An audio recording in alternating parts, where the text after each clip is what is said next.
கோவையில் அரசு பேருந்து மற்றும் தனியார் பேருந்து ஓட்டுநர் நடத்துனர்களுக்கு இடையே வாக்குவாதம் எழுந்த சம்பவம் பரபரப்பை ஏற்படுத்தியுள்ளது.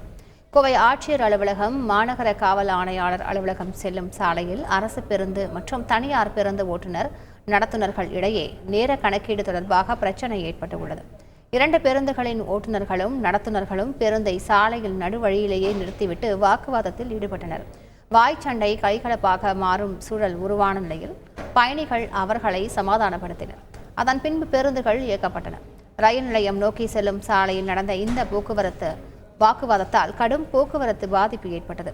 போக்குவரத்து காவலர்கள் முக்கியமான இடங்களில் பணியமர்த்தப்பட்டு இதுபோன்ற சம்பவங்களை தடுக்க வேண்டும் என பொதுமக்கள் கோரிக்கை விடுத்திருக்கின்றனர்.